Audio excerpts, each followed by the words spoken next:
ክልተ ሕዳር 2022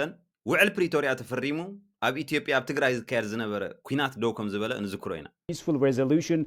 the press statement said. It further added that the AU reaffirms its unwavering support for the implementation of the permanent cessation of hostilities agreement and will continue to accompany the parties throughout this process. እዚ ውዕል እዚ ምስ ተፈረመ ወተሃደራት ኤርትራ ኣብ መኪና ተጻዒኖም ካብ ትግራይ ክወፁ ርኢና እዮም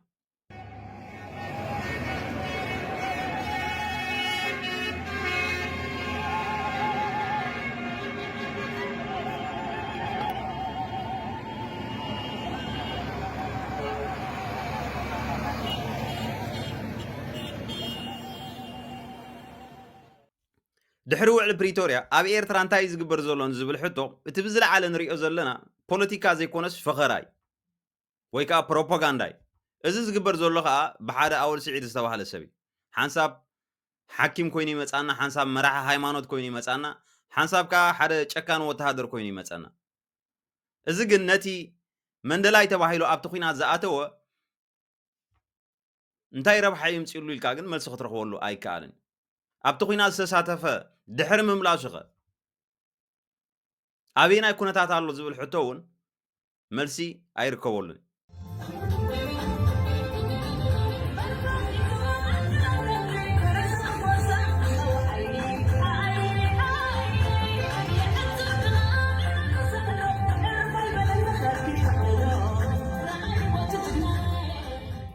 ንመራሒ ኢትዮጵያ ዶክተር አብ አሕመድ ቆልዓ በሻሻ እናበሉ ብመንገድ በዓል ኣወል ስዒድ ገይሮም ብዙሕ እኳ እንተተዛረቡ መንደላይ ግን ንኢትዮጵያ ከም ኣማራፂ ወሲዱ 4500 እናኸፈለ ይኸዳ እዩ ዘሎ እቲ ብትግራይ ዝካየድ ዝነበረ ኩናት ደው ኢሉ ምስ ተባሃለ ብዙሕ ካብ ህዝቢ ኤርትራ ተስፋታት ገይሩ ነይሩ ፖለቲካዊ ለውጢ ክመጽእ እዩ ሕውየት ክመጽእ እዩ ኤርትራውያን መንእሰያት ኣብ ዓዶም ዝሰርሕሉ ዝሃንጽሉ ስድራ ዝመስርትሉ ኩነታት ክፍጠር እዩ ዝብል ተስፋ ነይርዎ እንተኾነ ግን ተስፉ ክቕህም ግዜ ወሰደሉ ምክንያቱ ናብ ታዕሊም ናብ ወተሃደራዊ ፈኸራ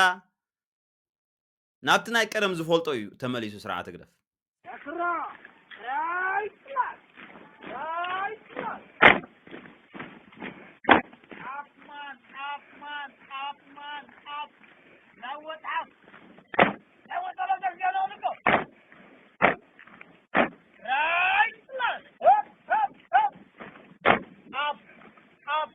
በአንጻሩ ኣብ ትግራይ እንደሕሪና እቲ ምእንቲ ህዝበይን ዓደይን ኢሉ ዝተታኾሰ መንእሰይ ክሓትት ኢና ርኢናዮ ውድብ ህዝባዊ ወያነ ሓርነት ትግራይ ተጣዒሱ ነብሱ ክርኢ ክንሱ ተመሊሰ እንተዘይ ጸቐጥኩኹም ተዘይ ረገጽኩኹም ተዘይ ቅጸልኩዎ ስልጣነይ ዝዓይነቱ ኣነ ሕጂ እውን ዘኽይድ ኣይኮነን ከምቲ ናይ ቅድሚሒ እውን ክቕጽል ኣይኽእልን ክኸውን ኣይኽእልን ምክንያቱ ቅድሚሒ በይኖም እዮም በትሪ ዘልዕሉ ነይሮም ሕጂ ኣብ ትግራይ ብዙሕ በትሪ ዘልዕል ሓይሊ ተፈጢሩ ብዙሕ መንእሰይ በትሪ ልዕሉ ክገጥም ዝኽእል ብበትሪ ኣብ ዲሞክራሲያዊ መድረኽ እውን ኩማጎት ዝኽእል መንእሰይ ተፈጢሩ እዩ ስለዚ እቲ ፓርቲ ዓርሱ ሕስብ ኣቢሉ ካብ ቻለንጅ ምግባር ውፅእ ኢሉ ክሰርሕ ኣለዎ ዝብል ምልክት ስለ ዝሃበ ተረዳዲእካ ክኽየድ ኣለዎ ተናቢብካ ክኽየድ ኣለዎ ብሄራዊ ክብርና ክነምልስ ተኾይና ብሄራዊ ኢንተረስትና ክነንጽር ኣለና መጀመርያ እቲ ደቁ ዝወፈየ ኣቦ ክሓትት ኢና ርኢናዮ ኣብዚ ዘሎ እዝዋ ዶክተር ረዳኢ ሕዚ ክትእክበና ኢልና ኣይመፀና ካብኣኹም ሓድሽ ነገር ንረኽቦ ነገር የለን ናቶም መርሲና ክንሰምዕ ደሊና ስለዚ ንሰብ ክመፅ ኣለዎ ተዘይመፂኦም ደጊምና ክንኸዶም ኢና ደጊምና ተዘይመፂኹም ደጊምና ክንመፀኩም ኢልና ኢና ኣይንወፅን ካብ ዘደራጅኩም ስለዚ ከምዚ እናበልና ግዜ ክንጎትት ዛዕ ክንግብር ኣይረአናን ስለዚ ኣነ እውን ተወሳኺ ዝውስኽ ዘለኹ ይቕኒ የለን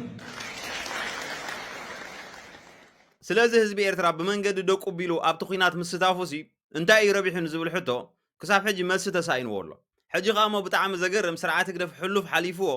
ነቲ ከነጥፎ ኢና ስልኪ ጌርና ሓኒቕና ከነምፆ ኢና ዝብሎ ዝነበረ ሕወሓት ኣብ ጎኒ ኮይኑ ዳርጋ ናብ ትግራይ ትዕወት ዝብለሉ ደረጃ ይበጽሕ ዘሎ ኣብ ናይ ትግራይ ኩነታት እንድሕር ከድና ጌታቸው ረዳ ከም ግዜያዊ ፕሬዝደንት መንግስቲ ትግራይ ኮይኑ ነዚ ሓለፈ 2 ዓመት ክሰርሕ ድሕሪ ምጽናሕ ኣብዚ ሰዓት እዚ ካመዝነቱ ወሪዱ በጀነራል ታደሰ ወረደ ተተኪሉ ጊዜያዊ መንግስቲ ትግራይ ፕሬዝዳንት ታደሰ ወረደ ከም ዝኾነ ተፈሊጥሎ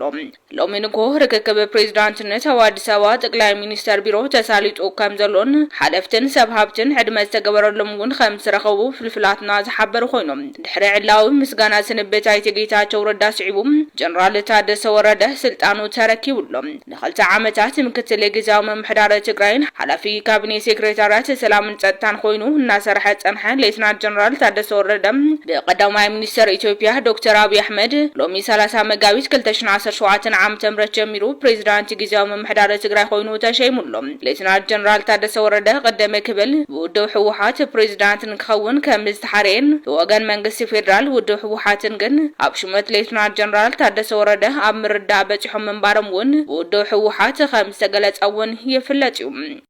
እዚ ክትሪኦ ከለኻ መንግስትና ኢትዮጵያ ከም ዝልክዕ ናይ ማክዶናልድ ሰራሕተኛ ዝቕይር ዘሎ أما حضرتنا تግራይ كم دليته قيايروم ኢና ንርኢ ዘለና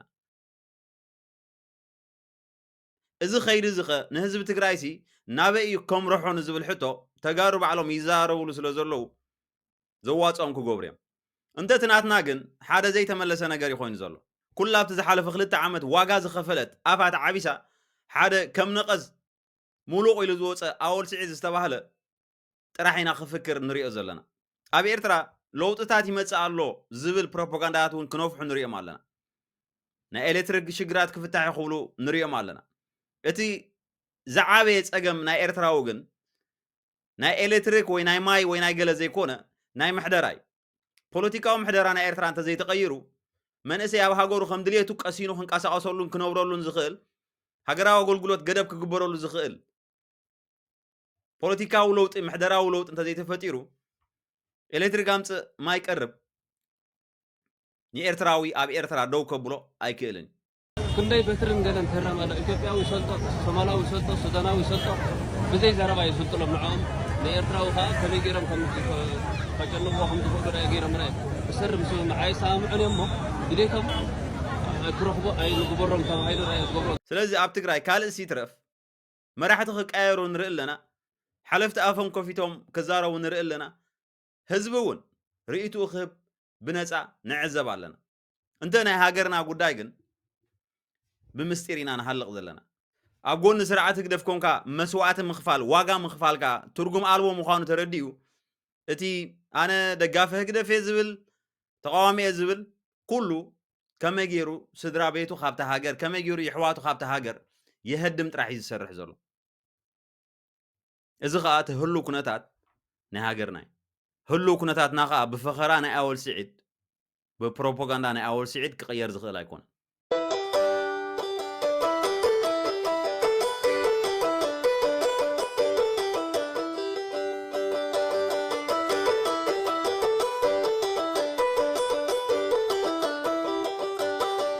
وإذا قماي نسيعي لهم ما بمرد كم قدمي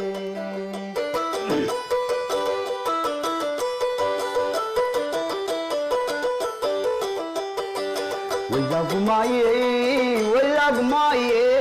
مسيعي لهم ما بمرد كم قدمي